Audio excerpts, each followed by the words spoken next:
Hello everyone, I am Muskan Vaishnav and our today's class of class 8, chapter 2nd, microorganism, friend and foe, part 2nd. And in this part, we study about the harmful microorganism and food preservation and last one nitrogen cycle. Okay. In our first part, we study about the useful purposes of the microorganism. Now we discuss that how microbes be harmful for us. Okay. Then microorganism be harmful for us in many ways. Microbes cause disease in humans, animals and plants, and such microbes are called pathogens. Such microbes, that means disease causing microbes, जो हमारी body के अंदर किसका cause होते हैं, disease का. And such microbes are called pathogens. And microorganism spoil our food, clothes, leather etcetera and many materials. Okay. Now the disease causing microbes in humans, कि जो माइक्रो ऑर्गेनिज्म होते हैं विच इज़ कॉल्ड पैथोजेंस, वो हमारा जो भी disease है उसको कॉज कैसे करते हैं. Okay. When the pathogens enter into our body through air we breathe, water we drink, food we eat and by direct contact with infected person or infected animal, then the disease from an infected person transmitted to an healthy person, then such type of diseases are called communicable diseases. And the example of the communicable diseases are cholera, tuberculosis, that means TB, common cold, chickenpox, etc. These are the communicable diseases. Okay. And in such a way pathogens cause disease in our body. Now how disease spread through an air. Then infected person which is suffering from common cold or any other disease, then when this person sneezes, then while sneezing fine droplets of water spread into our air which contains thousands of viruses. Then these viruses enter into the body of healthy person, okay, and cause infection, and in such a way a healthy person become infected of a disease. Okay. Now the diseases which is spread through the carriers. In our environment many insects act as a carrier of disease causes microorganism, and the examples of these carriers are houseflies, mosquitoes, cockroaches, rats, etc. Now the housefly.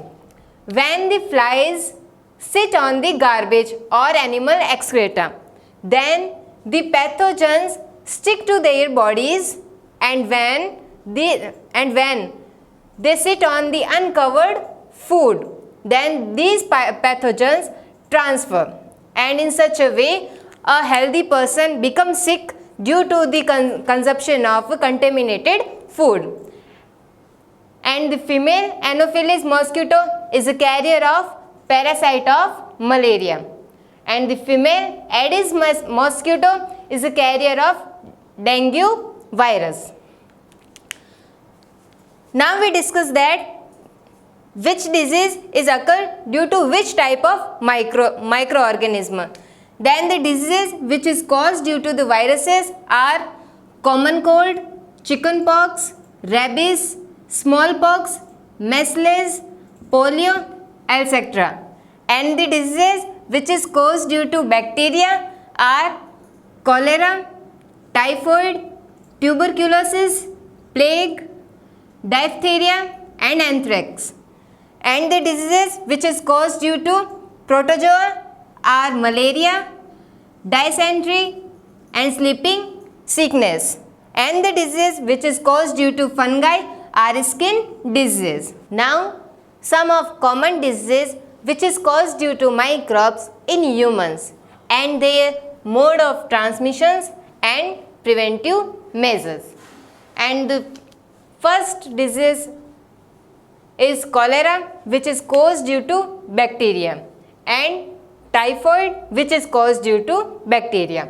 Okay, and the mode of transmission is contaminated water and contaminated food, and the preventive measures are drink boiled water, maintain good sanitation, and maintain personal hygiene, consume properly cooked food, and vaccination. Okay, and the second one is tuberculosis, and the tuberculosis is caused due to bacteria, and their mode of transmission is air, and its preventive measures are keep the patient in complete isolation and use BCG vaccine. And the third one is hepatitis B, which is caused due to virus, and its mode of transmission is water, and its preventive measure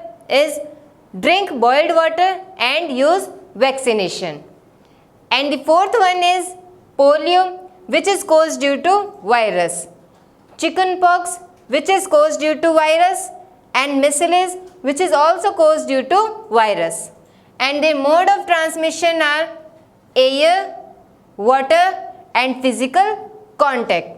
And the preventive measures are keep the patient in complete isolation and use vaccination. And the fifth one is malaria, which is caused due to protozoa, and its mode of transmission is mosquito, and its preventive measures are prevent breeding of mosquitoes by not allowing the collection of water in our surrounding, use mosquito net and mosquito repellents. And the meaning of the mosquito repellents, that means the chemical substances which is used to keep away many insects and microorganisms. And now the methods of preservation of food, कि जो हम food को क्या करें, preserve कर रहे हैं, तो उनके मेथड्स के बारे में देखते हैं. In which the first method is by common salt, and common salt is use to preserve meat, fish, amla, tamarind etcetera. Okay, तो जो साल्ट होता है, तो साल्ट को हम कैसे यूज़ करते हैं, जो भी ये फूड मटेरियल्स हैं उन सबको प्रिजर्व करने में, तो इस प्रोसेस को हम क्या कहते हैं, salting. Next one is by sugar. Sugar is use to preserve jams, jellies etcetera. तो जो शुगर है वो इन सभी फूड मटेरियल्स को प्रिजर्व करने में यूज़ आता है. अब जो ये सॉल्ट है एंड जो ये शुगर है वो एज ए प्रिजर्वेटिव्स यूज़ हो रहे हैं. तो अब मतलब ये करते क्या हैं जिसकी वजह से जो हमारा फूड है वो प्रिजर्व रहता है.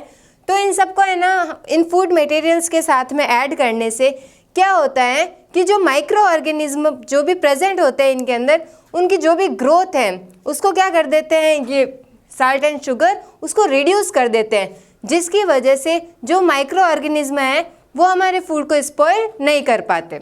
Okay, the next one is oil, vinegar and spices. These are also used as preservatives. तो जो ऑयल, विनेगर एंड स्पाइसेस हैं ये भी एज ए प्रिजर्वेटिव्स यूज होते हैं. The next one is heating. Heating kills germs. तो जो heating है, मतलब अगर हम किसी भी जो भी फूड है या फिर कोई भी फूड मटेरियल है उसको हम क्या करते हैं, हीट करते हैं. तो हीट करने की वजह से जो भी जर्म्स होते हैं वो क्या हो जाते हैं, किल हो जाते हैं. जैसे कि एज एग्जांपल आपने ना अपने डेली लाइफ में देखा होगा कि जो मिल्क होता है उसको हम अपने घर में स्टोर करके रखते हैं. कैसे करते हैं, हम उसको क्या कर देते हैं, बॉयल कर देते हैं. अब बॉयल करने की वजह से होता क्या है कि जो भी उस मिल्क के अंदर जो भी जर्म्स प्रेजेंट हैं वो क्या हो जाते हैं, किल हो जाते हैं, जिसकी वजह से जो हमारा जो मिल्क है वो मतलब कि एक लॉन्गर टाइम के लिए प्रिजर्व रहता है. Okay, and the next one is refrigeration और freezing. Low temperature inhibits the growth of microbes. अब ये तो कॉमन सा एग्जाम्पल है, हम सभी के घर में क्या है, रेफ्रिजरेटर प्रेजेंट होगा, उसके अंदर क्या होता है, लो टेम्परेचर होता है. और जो ये लो टेम्परेचर है वो क्या करता है, जो माइक्रो ऑर्गेनिज्म की जो ग्रोथ होती है उसको इनहिबिट करता है, उसको रोकता है, ताकि जो माइक्रो ऑर्गेनिज्म है वो हमारे फूड को स्पॉइल ना कर सके। ठीक है। And the next method is smoking. Smoking is used for dehydrating food items like meat, fish etcetera. जो स्मोकिंग मेथड है, ये स्मोकिंग वो नहीं है जो भी हम क्या करते हैं, जो भी सिगरेट या फिर बीड़ी इन सभी प्रोडक्ट्स का यूज़ करते हैं, वो स्मोकिंग नहीं है। यहाँ पे स्मोकिंग क्या है, it is a method for preservation of food. Okay. अब इस स्मोकिंग में होता क्या है, इस मेथड में जो भी फूड मटेरियल्स हैं उनको क्या किया जाता है, स्मॉल स्मॉल पीसेस के अंदर उसको कट किया जाता है, और वो भी जो भी पीसेस हैं उनके ऊपर क्या फ्लो की जाती है, स्टीम फ्लो की जाती है, जिसकी वजह से जो भी मॉइस्चर प्रेजेंट होता है इन फूड मटेरियल्स के अंदर वो क्या हो जाता है, इवेपोरेट हो जाता है, जिसकी वजह से जो ग्रोथ है माइक्रो ऑर्गेनिज्म की वो क्या हो जाती है, स्टॉप हो जाती है, जिसकी वजह से जो हमारा फूड है वो स्पॉइल नहीं हो पाता है। Okay. And the next method is sun drying. Microbes cannot grow in dry condition. अब इस सन ड्राइंग मेथड है, इसके अंदर क्या होता है कि जो भी फूड मटेरियल्स है उनको क्या किया जाता है, जो सन होता है उसके मतलब कि जब क्या होता है, मतलब कि जो डे कंडीशन होती है उस टाइम पे जो भी फूड है उसको हम क्या करते हैं, छत के ऊपर या फिर उसको क्या कर देते हैं, फैला देते हैं, ताकि जो क्या होते हैं, जो भी मॉइस्चर प्रेजेंट होता है वो क्या हो जाता है, जो भी सन रेडिएशन है उसकी वजह से इवेपोरेट हो जाता है, जिसकी वजह से कौन सी कंडीशन जनरेट होती है, ड्राई कंडीशन। और ड्राई कंडीशन के अंदर जो माइक्रोब्स होते हैं वो ग्रो नहीं कर पाते हैं, और जिसकी वजह से जो हमारा जो फूड है वो क्या हो जाता है, प्रिजर्व रहता है। And the next method for preservation of food is pasteurisation. अब इस प्रोसेस को हम क्या करते हैं, एक एग्जाम्पल से समझते हैं। तो इस प्रोसेस में हमारे पास जो फूड मटेरियल है वो क्या है, मिल्क। अब इस मिल्क को क्या किया जाता है, heat at 70 degree Celsius for 15 to 30 second. इस टेम्परेचर पे, इस टाइम लिमिट पे इस मिल्क को हीट किया जाता है, और हीट करने के बाद में सडनली चिल्ड एंड स्टोर। फिर इस मिल्क को क्या कर लिया जाता है, सडनली चिल्ड किया जाता है और उसको स्टोर कर लिया जाता है। उसके बाद में हमें कैसा मिल्क मतलब ऑब्टेन होता है, पास्चराइज्ड मिल्क। और जो पास्चराइज्ड मिल्क होता है वो कैसा होता है, फ्री फ्रॉम जर्म्स, उसके अंदर कोई भी जर्म्स प्रेजेंट नहीं होते हैं, जिसकी वजह से हम इस मिल्क को मतलब कि 3 to 4 डेज तक हम उसको यूज़ कर सकते हैं। तो इस कंप्लीट प्रोसेस को हम क्या कहते हैं, pasteurisation process. And this process was discovered by the scientist namely Louis Pasteur. तो इस प्रोसेस की जो डिस्कवरी है वो किसने की थी, लुइस पास्चर ने। क्लियर है। And the last method for preservation of food is proper storage and packing. अब इसका तो सबसे अच्छा एग्जांपल है, जैसे कि जो भी चिप्स हैं, कुरकुरे हैं, या फिर कोई भी जो पैकेट फूड है जो मतलब कि नाउअडेज हमें मतलब इजीली किसी भी शॉप के ऊपर मतलब अवेलेबल हो जाता है। तो वो पैक्ड फॉर्म में हमें क्यों मिलता है, ताकि जो भी फूड मटेरियल उसके अंदर प्रेजेंट है वो क्या हो, जर्म्स या फिर किसी भी माइक्रो ऑर्गेनिज्म की वजह से स्पॉइल ना हो सके। Okay, then these are the methods of for the preservation of food. Now we come on our next topic of this chapter, which is nitrogen cycle. Now we study about the nitrogen cycle. As we already know that nitrogen is present in almost 78% in our atmosphere. तो अब जो ये 78% nitrogen है वो हमारे environment के अंदर कैसे साइकिल होती है उसके बारे में स्टडी करते हैं. Then first of all, atmospheric nitrogen is present in our atmosphere. Okay. And then nitrogen fixing bacteria and blue green algae in soil fix nitrogen. तो जैसा कि हमने पहले भी स्टडी किया था कि जो नाइट्रोजन फिक्सिंग बैक्टीरिया होते हैं और जो ब्लू ग्रीन एल्गी होते हैं वो कहाँ प्रेजेंट होते हैं, प्लांट्स के रूट्स के अंदर प्रेजेंट होते हैं. वो क्या करते हैं, एटमॉस्फेरिक नाइट्रोजन को कैप्चर करते हैं एटमॉस्फेयर से और उसको सॉइल के अंदर क्या कर देते हैं, फिक्स. अब सॉइल के अंदर फिक्स करने के बाद में जो ये माइक्रो ऑर्गेनिज्म है वो क्या करते हैं, उस नाइट्रोजन को कंपाउंड्स ऑफ नाइट्रोजन के अंदर कन्वर्ट कर देते हैं। और ये कंपाउंड्स ऑफ नाइट्रोजन के अंदर कहाँ पे कन्वर्ट करते हैं, इन सॉइल के अंदर। तो इस कन्वर्जन के बाद में जो ये नाइट्रोजन है वो किसके द्वारा एब्जॉर्ब कर ली जाती है, प्लांट रूट्स के द्वारा। देन अपटेकन बाय प्लांट रूट्स, किसके साथ में, जो भी हम क्या करते हैं, वाटरिंग करते हैं प्लांट्स के अंदर, तो क्या होता है, जो वाटर प्रेजेंट होता है सॉइल के अंदर, तो जो ये कंपाउंड्स ऑफ नाइट्रोजन है वो क्या होते हैं, उस वाटर के साथ में डिजोल्व हो जाते हैं और जो ये प्लांट रूट्स हैं वाटर के साथ में इन नाइट्रोजन को एब्जॉर्ब कर लेती है और क्या करती है, उनका यूज़ करती है फॉर द मतलब कि जो प्रिपेयर करती है वो अपना फूड उसके अंदर। Then the next one is, अब जो एटमॉस्फेरिक नाइट्रोजन थी उसका सेकेंड यूज़ कहाँ पे होता है, फर्टिलाइजर्स के अंदर। और फर्टिलाइजर्स को भी हम कहाँ पे यूज़ करते हैं, जो भी फील्ड होता है या फिर जो एग्रीकल्चर की जो प्रोसेस होती है उसमें यूज़ करते हैं। तो हम उसको कहाँ पे यूज़ करते हैं, सॉइल के अंदर। तो यहाँ पे फर्टिलाइजर के अंदर क्या प्रेजेंट है, नाइट्रोजन। अब जो ये नाइट्रोजन है वो कौन सी फॉर्म में है, कंपाउंड की फॉर्म में, और कहाँ पे प्रेजेंट है, सॉइल के अंदर। तो मतलब कि एक तरीका क्या हुआ, इन माइक्रो ऑर्गेनिज्म की हेल्प से, और एक तरीका क्या हुआ, फर्टिलाइजर की फॉर्म में। तो इन दोनों तरीकों से जो नाइट्रोजन है वो कहाँ पे आ गई, हमारे सॉइल के अंदर, और जो प्लांट्स है उन्होंने उसको यूज़ कर लिया। एंड द थर्ड मेथड है वो क्या है, नाइट्रोजन का बाय लाइटनिंग, कि जब भी लाइटनिंग होती है तब क्या होता है, जो एटमॉस्फेरिक नाइट्रोजन है वो सम ऑक्साइड्स या फिर सम कंपाउंड्स के अंदर कन्वर्ट हो जाता है, और जिसकी वजह से जब क्या होती है, रेन होती है, तब जो ये नाइट्रोजन है जो कि कंपाउंड्स के अंदर कन्वर्ट हो गया है वो उन्हीं रेन वाटर होता है उसके साथ में कहाँ पे मिक्स हो जाती है, सॉइल के अंदर मिक्स हो जाती है। तो ये इन तीनों ही मेथड से जो ये नाइट्रोजन है एटमॉस्फेयर से कहाँ पे आती है, सॉइल के अंदर, मतलब कि हमारी अर्थ पे, और मतलब यहाँ पे आने के बाद में जो प्लांट्स होते हैं वो क्या कर लेते हैं, उनका यूज़।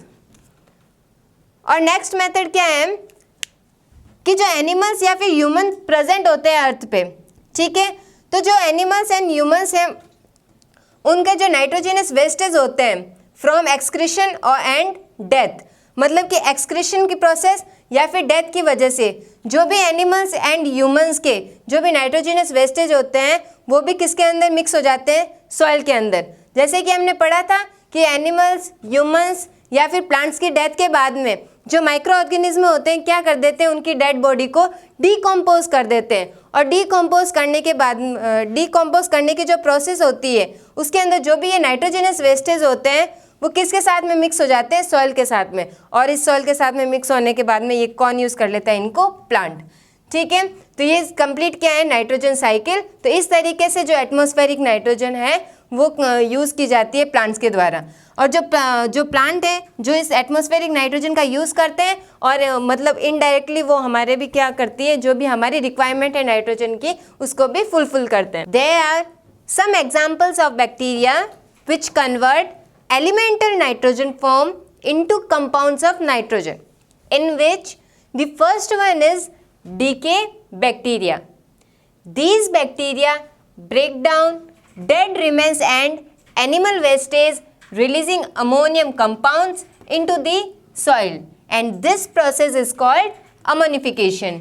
जो डीके बैक्टीरिया होते हैं वो क्या करते हैं, जो भी डेड रिमेन्स होता है और या फिर जो भी एनिमल वेस्टेज होते हैं उनका क्या करते हैं, ब्रेक डाउन, और क्या रिलीज करते हैं, अमोनियम कंपाउंड्स को रिलीज करते हैं सॉइल के अंदर, और इस कंप्लीट ब्रेकडाउन की प्रोसेस को ही हम क्या कहते हैं, ammonification. Clear. The next one is nitrifying bacteria. These bacteria in the soil can change ammonia into nitrates and this process is called nitrification.